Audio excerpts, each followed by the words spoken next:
नमस्कार, मैं सचिन कुमार आप सभी का आपके ही अपने चैनल इंग्लिश एक्सपर्ट में हार्दिक स्वागत करता हूं। जिन्हें टेंस से डर लगता है वो आज की क्लास देखिए। आज के बाद आपको टेंस समझ में आने लगेगी कि टेंस एक्चुअल में होता क्या है। और जो टेंस मैं आपको समझाने वाला हूँ जिसे प्रेजेंट इंडेफिनिट यानी सिंपल प्रेजेंट भी कहते हैं, ये अगर आपको समझ में आ जाता है तो बाकी के टेंस को समझने में आपको बहुत आसानी होगी, यानी आप आसानी से समझ जाएंगे। और मैं केवल स्ट्रक्चर दूंगा और आप आसानी से बना ले जाएंगे कि कैसे बनाना है टेंस को। और उसके बाद फिर कोई भी टेंशन लेने वाली बात नहीं है। बहुत सारे लोग होते हैं टेंस का नाम सुन के घबरा जाते हैं कि अरे बाप रे बाप, टेंस में ये है वो है, दुनिया भर का चीज़, बहुत कंफ्यूज हो जाते हैं। तो आज मैं आपको डराने वाला नहीं हूँ, आपको बहुत अच्छी समझाने वाला हूँ और आपको पक्का समझ में आएगा। जिन्हें इंग्लिश नहीं आती है वो भी समझ जाएंगे कि आखिर में बनाना कैसे कैसे है, वो भी समझ जाएंगे। तो चलिए अब मैं वीडियो को शुरू करता हूँ और आप वीडियो को लाइक कर दीजिएगा। वीडियो बहुत ही इंटरेस्टिंग होने वाला है। चलिए शुरू करते हैं। Present indefinite tense. Present indefinite tense यानी टेंस जो है 3 प्रकार के होते हैं, जिनके जो है 4 प्रकार होते हैं, यानी प्रत्येक के 4 प्रकार होते हैं। टेंस 3 प्रकार का होता है, वो प्रत्येक के 4 प्रकार होते हैं। तो यह प्रेजेंट टेंस का पहला प्रकार है present indefinite tense. Present indefinite tense यानी जिसे सिंपल प्रेजेंट भी कहते हैं। प्रेजेंट इंडेफिनिट को सिंपल प्रेजेंट टेंस भी कहते हैं। तो यानी सिंपल प्रेजेंट यानी प्रेजेंट इंडेफिनिट टेंस अगर कहीं पे होता है तो उसे कैसे हम लोग पहचानेंगे, यानी कोई अगर वाक्य दिया गया है तो हम उसको कैसे पहचानेंगे। तो इसके लिए सबसे पहले हम पहचान करने की कोशिश करते हैं, यानी पहचानेंगे किस तरह से। तो वाक्य के अंत में यानी जो सेंटेंस दिया होगा, यानी वाक्य के अंत में ता है, यानी ता है आएगा, ती है आएगा, ते है आएगा और ता ये सब चीज़ें आएंगी। यानी पहचान करने के लिए वाक्य के अंत में होगा ता है, ती है, ते है, ये सब आएगा। इसी से हम लोग पहचान कर लेंगे कि है प्रेजेंट इंडेफिनिट टेंस है। इसी से पहचान कर लेंगे, उसके बाद तभी बना पाएंगे। अगर पहचान नहीं कर पाएंगे तो बना नहीं पाएंगे, कि अगर पहचान ही नहीं कर पाएंगे तो किस तरह बनाएंगे, कौन सा टेंस है, क्या है, कैसे, बना ही नहीं पाएंगे। तो सबसे पहले क्या ज़रूरी होता है कि पहचानना, यानी उसको अगर पहचान लेते हैं तो बनाना बहुत आसान हो जाएगा। तो इस पहचान करने के लिए वाक्य के अंत में ता है, ती है, ते है, ता हूँ, ये सब आता है। तो इसी से पहचान कर लेंगे। उसके बाद किस तरह से बनाएंगे, यानी स्ट्रक्चर क्या होना चाहिए, किस तरह से हम लोग बनाएंगे सेंटेंस को, स्ट्रक्चर क्या होना चाहिए। यानी स्ट्रक्चर तो अफर्मेटिव सेंटेंस, यानी अफर्मेटिव मतलब होता है सकारात्मक वाक्य, यानी सकारात्मक वाक्य का हम लोग बनाएंगे। स्ट्रक्चर देखेंगे कि किस तरह से बनाएंगे, यानी वाक्य जो दिया रहेगा उसे किस तरह से बनाया जाएगा। तो उसे सबसे पहले हम लोग लिखेंगे सब्जेक्ट, यानी जो दिया गया वाक्य रहेगा उसमें पहले सबसे पहले हम लोग लिखेंगे सब्जेक्ट। उसके बाद मेन वर्ब के फर्स्ट फॉर्म में यस या यस, यानी मेन वर्ब के first form. Main verb means होता है क्रिया, यानी कार्य जो होता है, जो हम लोग करते हैं, जैसे खेलना, दौड़ना, कूदना, ये सब कार्य है। तो यानी मेन वर्ब यहाँ पे आएगा, उसमें यस या यस लगेगा। और क्या यस या यस सब में लगेगा, तो ये नीचे देखेंगे, सब देखेंगे, अभी यहाँ देखते हैं। उसके बाद फिर सब्जेक्ट लिखेंगे, मेन वर्ब के फर्स्ट फॉर्म में यस या यस लिखेंगे। उसके बाद ऑब्जेक्ट लिखेंगे। ऑब्जेक्ट का मतलब होता है कि जैसे किताब है, बुक और खाना है, कुछ भी कोई चीज़ हो, यानी जिसके ऊपर कोई प्रभाव पड़ गया। ऑब्जेक्ट का मतलब ये होता है कि अगर कोई चीज़ है, अगर उसके ऊपर कोई प्रभाव पड़ता है, जैसे सेब है, अगर सेब को हम लोग खाएंगे तो ख़त्म होगा, तो यानी उसके ऊपर प्रभाव पड़ रहा है। तो अगर प्रभाव पड़ता है तो वही ऑब्जेक्ट है। अगर उसके ऊपर कुछ भी प्रभाव नहीं पड़ता है तो ऑब्जेक्ट नहीं है। तो ऑब्जेक्ट का मतलब है कि उसके ऊपर कुछ भी प्रभाव पड़ना चाहिए। जैसे अगर आम है, आम को खाएंगे तो ख़त्म होगा, तो यानी उसका प्रभाव पड़ रहा है। तो अगर प्रभाव पड़ेगा तो वह है ऑब्जेक्ट हुआ। और सब्जेक्ट क्या है, सब्जेक्ट का मतलब ये है यानी जिसके बारे में हम लोग बात कर रहे हैं, यानी दुनिया में जो भी चीज़ें हैं वो सभी सब्जेक्ट ही हैं। यानी पेन कह लीजिए, आदमी कह लीजिए, किताब कह लीजिए, सब सब्जेक्ट ही हैं। तो यानी दुनिया में हर चीज़ जो है सब्जेक्ट है। तो सब्जेक्ट सबसे पहले लिखेंगे, उसके बाद मेन वर्ब के फर्स्ट फॉर्म में एस या एस लिखेंगे, उसके बाद ऑब्जेक्ट लिखेंगे, उसके बाद फुल स्टॉप लगाएंगे। अब ये देखेंगे कि यस या यस किस में लगता है, यानी यस या यस कहाँ पे लगाया जाता है और कहाँ पे नहीं लगता है। तो यस या yes yes yes, he see it name, या फिर एक वचन हो यानी एक वचन सब्जेक्ट हो, यानी सब्जेक्ट के अनुसार ही लगेगा। अगर सब्जेक्ट ही हो या फिर सी हो, जैसे अगर सब्जेक्ट ही हो या फिर सी हो, इट हो, नेम हो, या फिर एक वचन सब्जेक्ट हो, यानी नाम भी हो सकता है किसी का, या फिर एक वचन सब्जेक्ट हो। जैसे कोई नाम है तो एक वचन तो रहेगा ही, तो नाम अगर है तो वहाँ पे भी यस या यस प्रयोग करेंगे। या फिर ही है, सी अगर आया है, इट आया है सब्जेक्ट के रूप में, तो वहाँ पे भी यस या यस लगाएंगे। तो उम्मीद करता हूँ इतना समझ में आया होगा कि यस या यस एक वचन कर्ता के साथ, यानी अगर ही है, सी है, इट है, या फिर किसी का नाम है, एक वचन है, यानी एक वचन कर्ता के साथ यस या यस लगाएंगे। और यस या यस कहाँ नहीं लगता है, यानी यस या यस नहीं लगता है उसमें, कहाँ नहीं लगता है, तो आई वी, यानी आई अगर सब्जेक्ट है, वी अगर सब्जेक्ट है, यू अगर सब्जेक्ट है, दे अगर सब्जेक्ट है, यानी अगर ये सब सब्जेक्ट हैं, या फिर कोई बहुवचन सब्जेक्ट है, बहुवचन का मतलब एक से अधिक, अगर एक से अधिक सब्जेक्ट है तो वहाँ पे भी यस या यस का प्रयोग नहीं किया जाएगा, यानी वहाँ पर यस या यस नहीं लगेगा। यानी कहने का मतलब है कि सब्जेक्ट अगर एक वचन है, एक वचन का मतलब एक ही हो, जैसे ही है, सी है, इट है, या फिर किसी का नाम हो, अगर एक वचन है तो वहाँ पे यस या यस लगेगा। लेकिन अगर बहुवचन सब्जेक्ट है तो वहाँ पे यस या यस का प्रयोग नहीं किया जाएगा। तो यहाँ पे मतलब आई हो, वी हो, यू हो, दे हो, ये सब के साथ यस या यस नहीं लगता है। तो उम्मीद करता हूँ इतना समझ में आया होगा।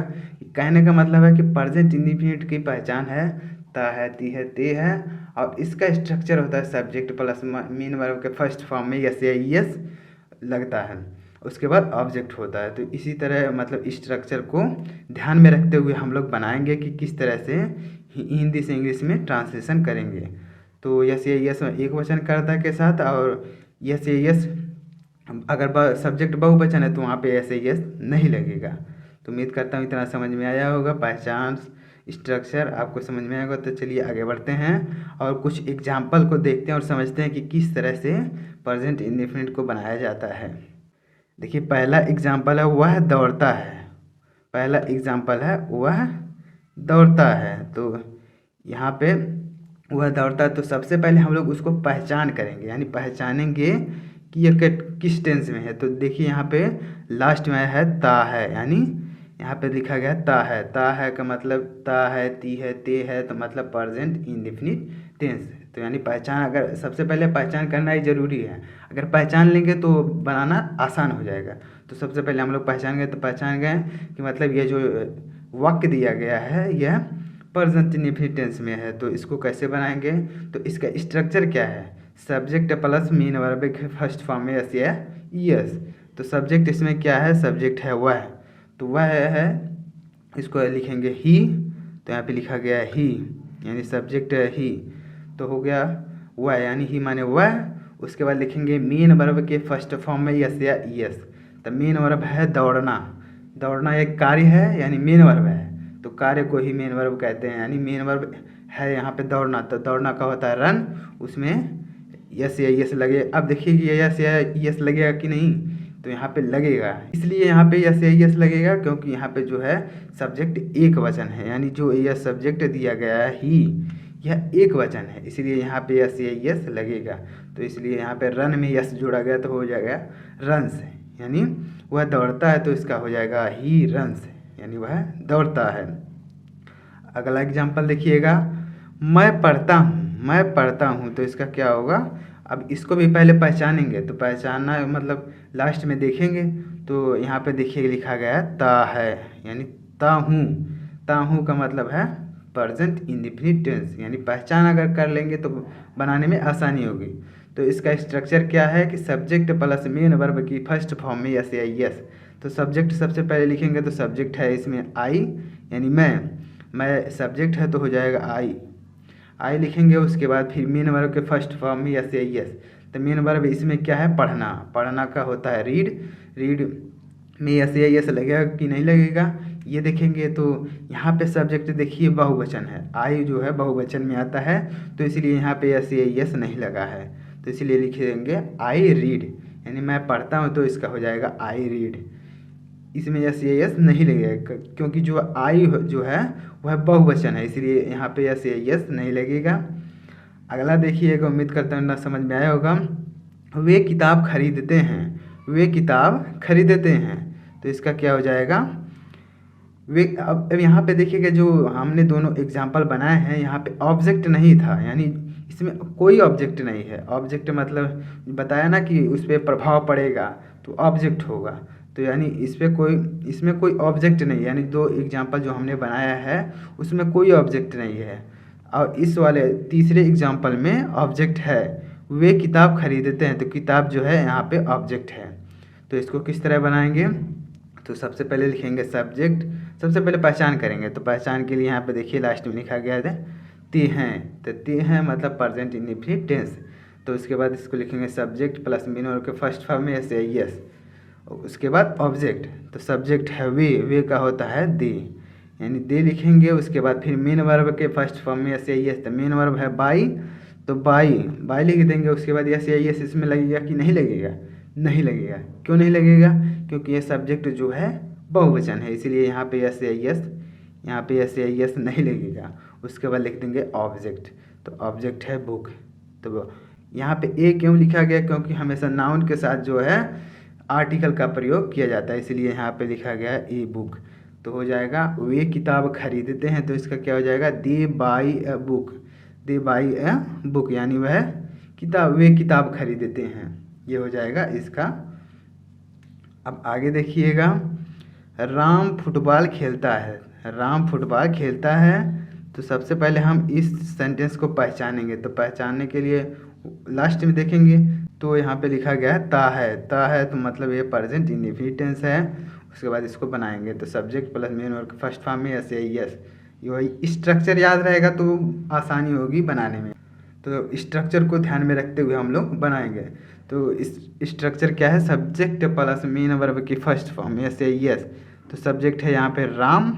उसके बाद मेन वर्ब है खेलना, तो खेलना को हो जाएगा प्ले, तो यहाँ लिख देंगे प्ले। उसके बाद यहाँ पे देखेंगे कि यस या यस लगेगा कि नहीं लगेगा।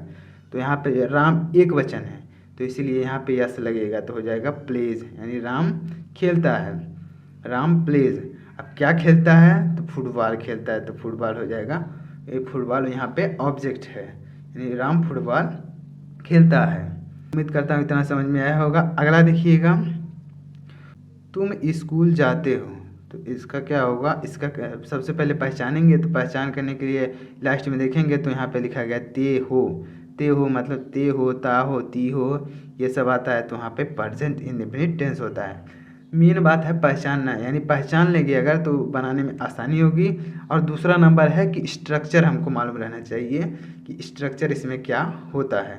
तो स्ट्रक्चर है सब्जेक्ट प्लस मेन वर्ब की फर्स्ट फॉर्म में यस या यस, तो लिखेंगे इसका। तो सब्जेक्ट है इसमें तुम का होता है यू, तो हो जाएगा यू।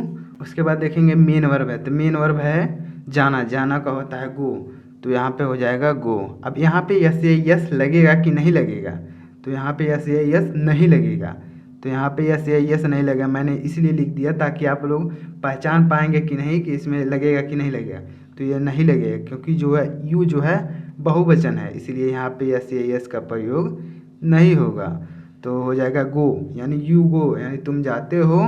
उसके बाद यहाँ ऑब्जेक्ट स्कूल नहीं है, ऑब्जेक्ट स्कूल नहीं है, यहाँ पे स्कूल जो है कॉम्प्लीमेंट है।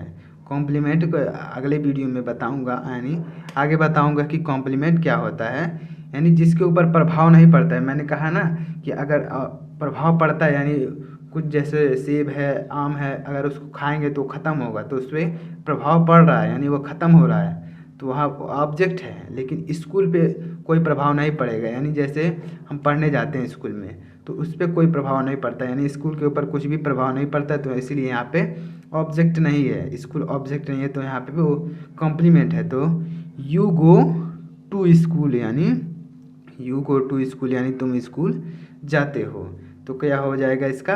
तुम स्कूल जाते हो, इसका हो जाएगा यू गो टू स्कूल, तुम स्कूल जाते हो।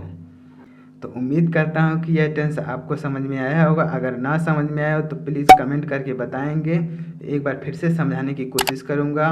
और अगर आपको समझ में आया तो प्लीज़ वीडियो को लाइक कर दीजिएगा। और चैनल पर नए हो तो सब्सक्राइब करके बेल आइकन को ज़रूर प्रेस कर दीजिएगा। मिलते हैं नेक्स्ट वीडियो में, तब तक के लिए जय हिंद, वंदे मातरम।